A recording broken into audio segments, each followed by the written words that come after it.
The Florida Gators have already fired their head coach. Could Kentucky join them next?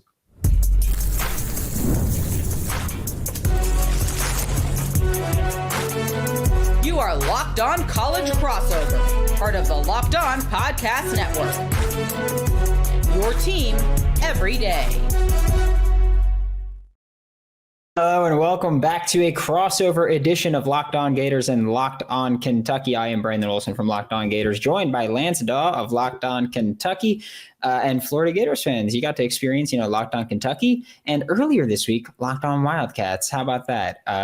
Let's also be real. Locked On Kentucky should be the Locked On Wildcats show. I'm just going to throw my opinion out there. That's it. That's just how I feel about it. Today's episode of Locked On Gators and Locked On Kentucky is brought to you by FanDuel. Right now, new customers can bet just $5, and if your bet wins, you'll get $300 in bonus bets to use across the app. Download the app today.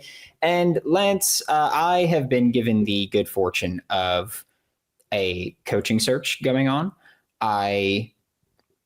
I'm torn on if I want the same for you or not. I will say that, but I will also say that Kentucky beat Auburn last week and forced a coach to be fired. Can Florida beat Kentucky and force the same, or has Kentucky fallen into what Florida did last year of close games, a win here and there? That's good enough. That's the question right now that I think the fan base is asking is, okay, you went on the road, you beat one of the worst teams in the SEC. What exactly does that do now for Stoops' job security when it felt like most signs were pointing towards a firing either at the end of the season or whenever he screwed up at some point here towards the end of the schedule? So that is the question. Obviously, you see Stoops really emotional following the Auburn game, Mitch Barnhart on the sideline, and Jordan Hare as well. I think it's pretty clear this administration, or at least Barnhart, isn't necessarily all in gung-ho about firing a guy that has been one of the best coaches in program history, if not the best. There has been a guy named Bear that's a part of this history here in Lexington. But still, I don't necessarily know if Barnhart wants to, but it feels like the majority of, if not a large majority, a very large majority of the fan base wants this thing to end. In fact, I think a lot of people would point back to a couple of years ago, whenever in the dead of night, he almost left for Texas A&M. The only reason he came back is because Texas A&M freaked out whenever they realized, hey, this is the decision that we're about to make. Let's back out of this. And he was going to leave. And so now some Kentucky fans are a little upset that he's still here after he tried to depart. And now that we are not as good as we used to be. I think a lot of fans are kind of tired of where the program is. The recruiting's not getting better. The offense is getting worse. We're not seeing any changes, any real development over these last two and a half seasons. So I think a lot of people want the plug pulled. And I think the interesting thing here is, Brandon, as far as this weekend's game goes against Florida, is how, depending on how the contest goes, whether or not those conversations that were happening before the Auburn game kind of start to rekindle. I mean, at least as seriously as they were being had before the Wildcats won in Jordan Hare. So this is a very interesting game here this weekend for Kentucky. Obviously, things could get pretty ugly as far as how the game is played out on the field with both teams. But depending on whether or not Kentucky gets blown out, I think you might see the Wildcats start to move back in that direction. At least that's what I think a large majority of the fan base wants. It's very interesting to me always how we deal with this coach should be fired without a doubt. No doubt about that one at all that stuff. And then it's just but they won a game against a great defense, but absolutely horrendous offense, but they won a game. And so that changes entirely how things shape out. And that's just, that's always been odd to me. But I do think that you mentioned something very interesting, which is, this game could get ugly on the field. Why did you say that it's a possibility? This game, this is going to be ugly. We know what Florida's offense has looked like. We know what Kentucky, has looked like for years at this point. They just want to grit things out. I've said the saying many times before of never argue with an idiot, because they drag you down to their level and then beat you with experience. And that's how Kentucky plays football. And so I expect this game to be ugly and messy at this point, and I hate it. I do think that Kroger Field also might play a factor in it. I feel like whenever Florida goes there, for some reason, it's always a night game.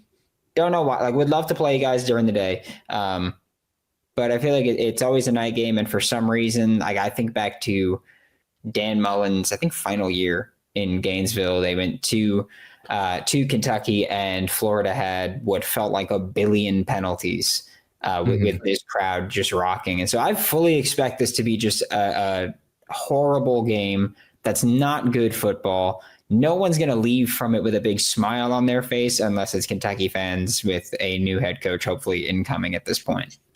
Yeah, this one I think has the ability to get really nasty just because of the nature of how Kentucky likes to play the game, how they like to play this game specifically against Florida. And then again, just kind of like the mental aspect of this as to where, this team is, where the players are at mentally at this point at 3-5 with basically no hope of making a bowl game. And you're probably going to see a coach out the door, depending on how things go. Right now, you're just kind of, are you just playing for each other at this point? And how much does that matter? How much does that impact you mentally if you're a player on this roster with significant playing time? I'm not quite sure. So I think this could get ugly just in terms of stylistically how Kentucky might approach this. And then also just mentally, are they all the way there after beating Auburn? Like, is this where you kind of rally now and you're able to come back home? You're able to beat a team without a head coach. And then you kind of roll into Tennessee Tech saying, okay, we can be 5-5 heading into our final two. We get one of those, we're bowling and Stoops is back next season. I don't know where this team is at mentally, but I will go ahead and tell you, like you just said, this is going to be a kind of grinded out, nasty type game, I think, between these two teams, just because of how Kentucky's going to try and slow this game down, play with as slow of a pace as possible, see if they can end every drive with a field goal or nothing. It feels like every time they get possession, this could get really, really ugly, Brandon. So it's mental, it's personnel wise, it's the situation. This is a nasty game. Honestly, if you wanted to, Brandon, we could leave this open. We could talk about Florida basketball for the next 20 minutes. If you'd like, we could dive into, well, you've already got enough Wildcats already this weekend with that. So, but yeah, this could get nasty for sure.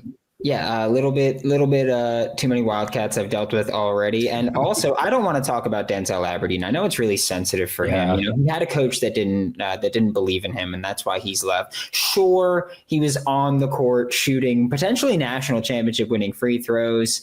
Of course, they ended up being that, but at the time he was shooting them, he didn't know that.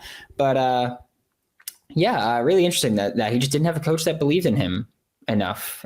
Although he was shooting free throws in the national championship to go ahead and win it all. Very, very interesting there. But I do find it also interesting just how these two teams are kind of viewed right now in football. I feel like everyone looks at Kentucky and they go, like, first off, gross. No one likes Kentucky's style of football. There's just nobody. I don't even think Stoops likes it. He's just like, this is what we got to do. But both teams here are 3-5. Florida has already fired their coach. Kentucky should fire their coach. I don't know if I want them to, but they should fire their coach. And both teams are looking with, well, if Kentucky can sneak a win this weekend, and then you have Tennessee Tech, and then you can go ahead and sneak into a bowl game. Florida, we're looking at this and saying, all right, well, you should beat Kentucky. You should beat Florida State, I think, later in the year. I think that they've just fallen off horrendously after that first month of the season, which was always going to be the thing, by the way, with Florida State. Was always, I didn't think they had the depth to hang for a full season. And then you go, all right, well, Mississippi, Tennessee, can we sneak one out? So both teams are 3-5 right now. Both teams are like, we just got to sneak a little bit and get into a bowl game, when realistically, not super likely. I don't think that anybody's looking at these teams saying, like bowl game is what should happen. But this weekend, we've got this matchup, and we'll talk about what that matchup is going to look like outside of the obvious, hideous, terrible, no good, very bad football that you're going to see when we get back with Locked On Gators and Locked On Kentucky.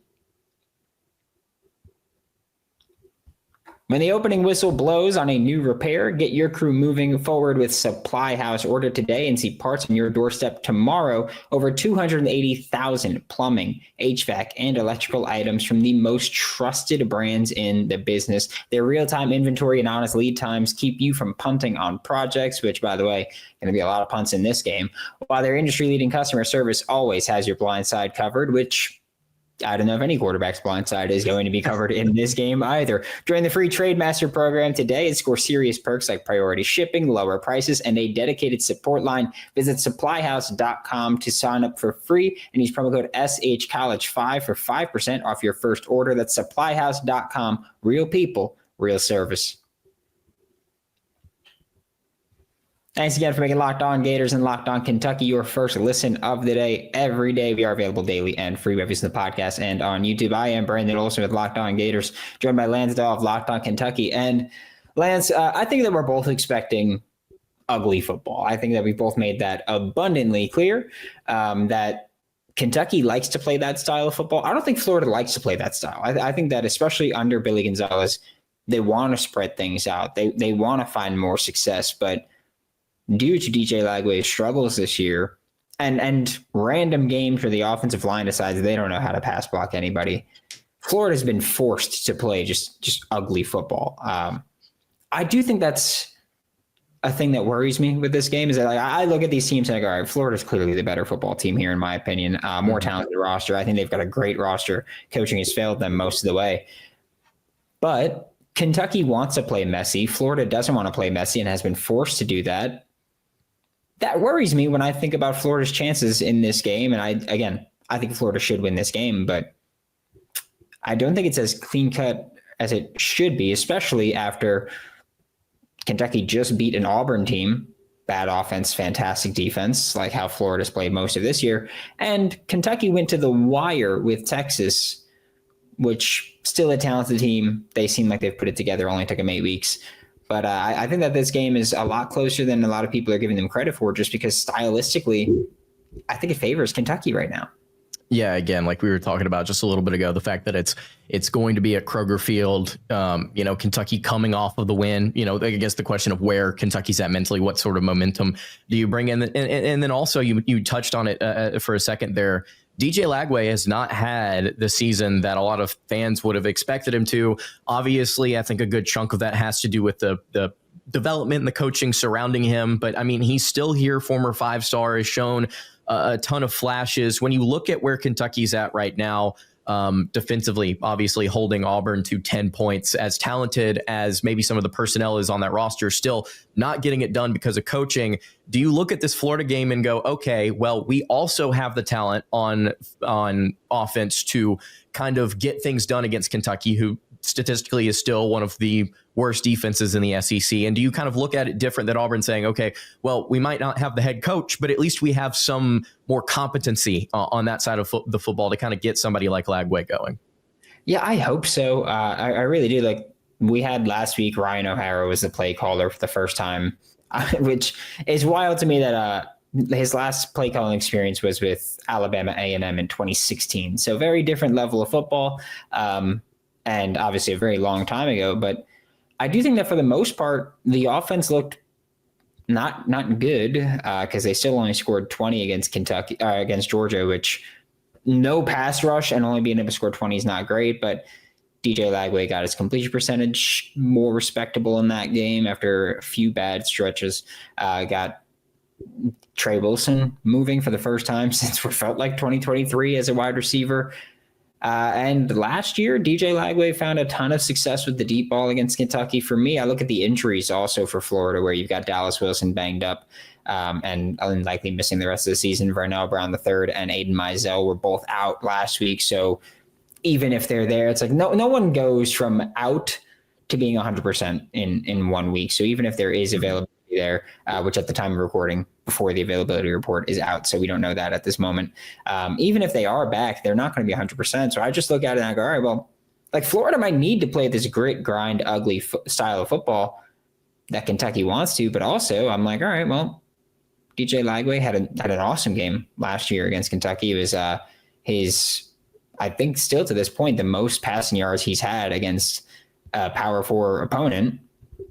And so I look at that and I go, I think maybe just barely past that with Texas this year, but it's still one of his best performances. And he only completed 7 passes against Kentucky, which is wild. They were just all deep shots. So I just look at this and I'm like, all right, well, Kentucky's offense also just weird. But I think that hopefully with another week of Ryan O'Hara calling plays and Billy Gonzalez as the head coach, you can actually see them take a step forward, because last week, the big selling point for facing Georgia was they had no idea what Ryan O'Hara was going to do as a play caller. Yeah. Now you've got still a great defensive-minded coach in Mark Stoops, and now you've put out a little bit, at least, of what you want to do offensively under Ryan O'Hara. So I'm very interested to see if those tendencies get broken a little bit, or tough to call them tendencies considering it was one game. But if what you put on film, if you can build off of that and how Mark Stoops really approaches that, I think this is going to be a more proven test for a coaching staff this week than any player on Florida's offense. Talk to me a little bit about, we were talking about this before we hopped on for a second, as far as what Florida is playing for in this game. Obviously, Kentucky, I think that is the question of how fired up they are. I've already said it a few times. But as far as Florida goes, we were discussing before we hopped on that there's actually quite a bit at stake, at least for the players here. Yeah, we had this conversation last week on Locked On Gators with Hayden Hansen, Florida Gators starting tight end. He's on the show every Wednesday. And last week, we spoke about it. This is your first game after firing Billy Napier. What do you guys play for? How do you stay motivated? And first off, they're still playing. Like Hayden has said it every single time. He's like, look, like we want to finish strong for Billy Napier, even though he got fired. The locker room, many people in the locker room were kind of okay with him getting fired, but wanted him to stick through the remainder of the season because they know, it's a business. You got to win football games. If you're not winning football games, then you're going to get fired. But hopefully, let him play out the rest of the season. Didn't happen. So they're playing for that. A lot of these guys are playing for NFL draft potential, NFL draft value, which still does matter. You've got guys playing for the next coach, whoever that may be. This is an audition for a lot of guys to say, hey, like Florida Gators fans are always going to go, who do you want to hire? Lane Kiffin. Like that's going to be the name that comes up. These players need to prove themselves to Lane Kiffin, who has proven he's not even willing, but he wants to go into the transfer portal and get new talent and introduce new talent to a roster. So you've kind of got to show enough to say for, again, whether that's Lane, whether that's Eli Drinkwitz, whether that's me and Lance getting the job, like you got to show that you should be maintained and retained on this roster in 2026. And so a lot of guys are playing for that. And realistically, I know this ruffled some feathers when Hayden mentioned it, but some of these guys are playing for the transfer portal. And that's not necessarily a bad thing. Like some of these guys are going to be pushed to the transfer portal. I know there are players on the roster that I want pushed to the transfer portal. And so some of these guys are going to be pushed to the transfer portal. Some of these guys are going to just make the right business decision in some instances and go, I'm going to go into the portal, keep my availability back. I'm not going to shut the door in Florida, but I'm going to go into the portal, see what happens, see what this new head coach is going to sell me, see what other teams are going to offer me, see what they're going to sell me. Like I know that people automatically go, he hit the portal, he's just chasing money. Then realistically, that's not what it is. There's a lot of guys that do go to the portal for money, but like we've seen guys leave Florida and openly say, I want to win.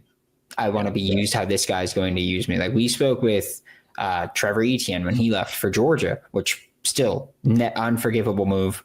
Not excusing going to Georgia from Florida. That's a cardinal sin. But he went from Florida to Georgia and he was like, yeah, like I want to be a running back on a team that wins. Like that's what I want to do.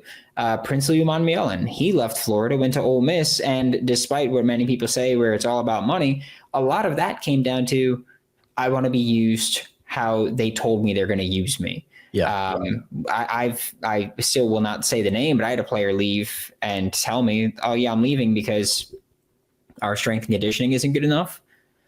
And our development at my position isn't good enough. That coach isn't here. That strength and conditioning staff member isn't here. This was a couple years ago. Like guys hit the portal for a bunch of different reasons. Right now, even if you're not playing for necessarily the patch like they've been talking about, like Billy Gonzalez has been talking about, how Hayden has been talking about, like you're playing for the patch right now.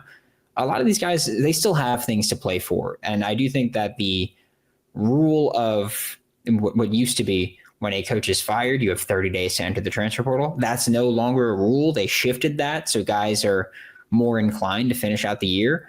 Now you're playing to put out good film. Now you're playing to impress whoever may be looking for a player at your position in the NFL draft or in the transfer portal. That's just the reality of the situation, right? It's not to say that guys are going to leave or that guys want to leave. Some guys are going to leave without wanting to leave. They're going to be pushed out. That's just what football is right now. And I think that despite having a new head coach, there's still a lot to play for on top of a bowl game where younger guys are going to get more opportunities if they make it that far. Yeah. And I think the reality is, the current state of college football is not what it was even 10 years ago. For the majority of, I think, the roster or the front-facing players of this program at Florida, a lot of these guys, to quote Cardell Jones, didn't come here to play school. They came here to play ball. And a lot of these kids are trying to either make money doing that now or make a living on it for their career. That's what they want to do for the rest of their life. And so if they're not getting the time, if they're not getting the resources, if they're not getting the development, if they're not getting the money that they need now to make that career a reality, I mean, when your coach gets fired, I mean, a lot of things kind of get thrown out the window, I feel like. And so I don't think it's unreasonable at all to look at this and say, hey, look, guys could be playing for the portal. Guys are auditioning for next year. Guys are trying to play for something so that they can prove they still matter to either an SEC roster here in Gainesville or a roster elsewhere. If Jaden Ball wants to come play in the blue and white next year, hey, it'd be really nice if you popped off in this game here. Nope. He already had 5 touchdowns against you guys last year. He's good. Don't worry about it. Come join Denzel Aberdeen. We pay our players here. But no, I'm kidding. But yeah, I think that's a completely reasonable thing. And I guess my last question here to you, Brandon, is there a player, like I just mentioned, like a front-facing player that's going to impact this game that has something to prove in this contest, either for this coaching staff or a new coaching staff in Gainesville or possibly, elsewhere? Who's that guy in your mind? I'm honestly, offensively, I'm looking for someone like Trey Wilson, who had a great game last week, but for the overwhelming majority of this season has been a ghost. Last season was injured, missed most of the season, but he's someone that for years we saw just run behind the line of scrimmage. The first 2 years of his career, he was just a pure gadget guy. I'm looking for him to just try to show something. I don't think he's going to go to the NFL draft after this year, partially because of injuries taking his sophomore season, partially because we're this far out and he hasn't really popped off at all there. And so I look at that and say, Trey Wilson's the guy that I'm looking for and that I want to see have a repeat performance because he might just be a Georgia killer. In 2023, that was his best year as a receiver. This year, that's the only good year he's had as a receiver, so I'd like to see that. When we get back, we'll talk about who's going to win this game by how much. And Lance, I'd like to spin that question back to you when we get back with Locked On Gators and Locked On Kentucky. The NBA is back. College basketball is back and already broke my heart. There's no better place to get on the action than FanDuel, the official sports betting partner of the NBA. Even if you miss the start of a game or you just want to ride the hot hand, FanDuel has live bets on everything from who will score next to fourth quarter comebacks. I know that I think it was Tuesday night. Or maybe Monday night, Cooper Flagg started off a little hot, and I was like, you know what? I'm going to ride the hot hand. And then he went completely ghost for a large majority of the rest of the game. So thank you so much, Cooper. Appreciate it, Coop. That's why your team didn't win a national championship last year. Just want to throw that out there. Right now, FanDuel is giving new customers $300 in bonus bets when your first $5 bet wins. So head to FanDuel.com to sign up and play your game with FanDuel, the official sports betting partner of the NBA. Thanks again for making Locked On Gators and or Locked On Kentucky your first listen of the day. We are available daily and free, just in case there's some weirdo that wants to listen to both. I don't know why they would do that, but enjoy the comment section.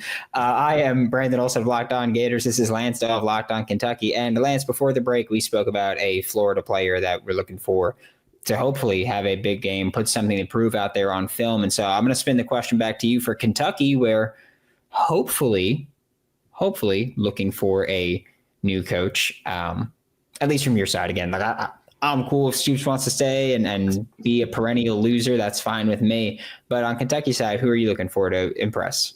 I think that you could go with two players here, both on offense, I think is where you're looking. I'm looking at, obviously, quarterback Cutter Boley. If Stoops is going to ride this thing out, he's going to be back next year. Would really like to see Cutter kind of get things going to end the year. Obviously had a really good performance against Tennessee, had some awful throws against Auburn, and yet still made it out there. Let's start to build up some more consistency in the passing game with him. And then to build off of that, as far as Boley goes, I think another player that you could look at, just start looking at the youth in this receiver room. Harley Gilmore could be a great answer here as far as him playing more consistently. DJ Miller had a great game against Tennessee. Maybe you see him pop back up here. Just finding some youth on this roster that, if Stoops is back, they're probably going to be back as well. Just finding some guys here in this game that could maybe contribute against what I think is a really talented Florida squad. You mentioned something, Brandon, there talking about, FanDuel here. Chat, does anybody want to touch the 3.5 point line on this game? Does anybody even want to touch that with a 10-foot pole? Because I would not even bother looking at that. It scares me. I'm going to let you know. I'm picking Florida to cover it. Okay. Knowing that I'm very possibly going to be quite upset with it, and quite upset with myself. I will say, speaking of FanDuel, I bet Carter Boley's passing yards against, I think it was Georgia. Mm-hmm. I bet Carter Boley's passing yards against Georgia because the line was set at like 118 or something like that. And I was like, I'd be an idiot to not take that in a game where they're going to get blown out, right? Like I would have to do that. But I am going to take Florida to cover that 3.5, just because I think that, again, Kentucky's going to make things ugly and gross and disgusting. But I also think that Kentucky's going to try to run the football consistently, and Florida's done a very good job at containing the run for most of this year. And so I'm looking at it as just Florida's going to settle for field goals and probably score a touchdown or two. And I think Kentucky's going to have probably a touchdown and maybe a couple of field goals. Like, I'm looking at this as a gross game where Florida will hopefully score 21-24. And I think Kentucky finishes in the 10-16 range. And so I don't think this is going to be a blowout at all. I just think that Florida is going to be able to find the end zone once or twice, and that Kentucky won't be able to do that consistently and will hopefully stay out of the red zone entirely. They're going to have to find, I think I said this before the Auburn game, because I predicted Kentucky to win that. Got a lot of pushback from Auburn fans last week. I don't know if you saw what was going on there as far as... I haven't heard from them at all, really. Interesting. I haven't seen them at all in the week. It's really weird. Nothing at all. I made the grave mistake of saying, I think right now Kentucky's a better program than Auburn is, just because they have been winning more in recent history. And recruiting means nothing if you can't win on the field. Got a lot of flack from Auburn fans. And then Kentucky went into Jordan-Hare Stadium and won. And so, you can win in Voodoo Land. That matters. Yes, that does matter. You may or may not, even if we are both trying to get rid of our coaches, I think it matters. But I think you make some good points there. Florida, really solid rush defense. Kentucky kind of still has that grounded pound, grinded out mentality. If you're able to kind of get to Kentucky off of the ball here, they're like top 25 in FPS in terms of possession time per game. If you're able to kind of get them off of the ball, maybe do some of that back to them, kind of slow this game down. Once you get into the red zone, convert. Florida has one of the best red zone offenses in the country, actually. Kentucky not so good there, bottom third. Maybe once you get close, you convert, get a couple of touchdowns. And Brandon, I'm not going to lie to you, you put the ball in the end zone twice. That might be enough against this Kentucky team. Forget the field goals. You do it twice. And you're good. You do it twice and you go ahead and ask if you want to go ahead and call it at that point. No, I think that there's also the opportunity for Kentucky to hit some downfield shots, is what I was actually saying earlier before I cut myself off. That's what they were going to have to try and do against Auburn. They tried to do that. They missed some open receivers, and then Auburn just sort of bailed them out at various spots. They had a really long screen pass go for a touchdown to Kendrick Law, but I don't necessarily know if you can bank on something like that. In this game, Kentucky's going to have to just find something. There's going to have to be some amount of luck that factors into them finding a way to win this game. Because I think it's funny, I'm going to take Kentucky to win this game 17-16. I think Florida will do something awful at the end, like miss a field goal on the final drive or something that could have given them the win. This is not despite you, Brandon. I just genuinely think that this game is going to be stupid. But I will take the Wildcats to win this one in just a slugfest. I think this is going to be a super ugly game. Yeah, and for the listeners of Locked On Gators, at least, wondering why I'm not way more confident in this, is because the last time I was really confident going into a Kentucky game was right after they beat Utah in 2022. Yeah. And I came in real confident. I came in hot for that crossover. And then Florida lost in the swamp to Kentucky with Will Levis and Anthony Richardson, and they played one of the worst football games of all time. So I refuse to be really confident until Florida gives me a reason to prove that they should be. So for Locked On Gators, I am Brandon Olsen. This is Lance Dawe of Locked On Kentucky. Thank you so much for tuning into Locked On Gators or Locked On Kentucky and making us your first listen of the day, part of the Locked On Podcast Network, your team every day. This is going to be nuts. I'm going to hate it. I'm going to hate my life. It's going to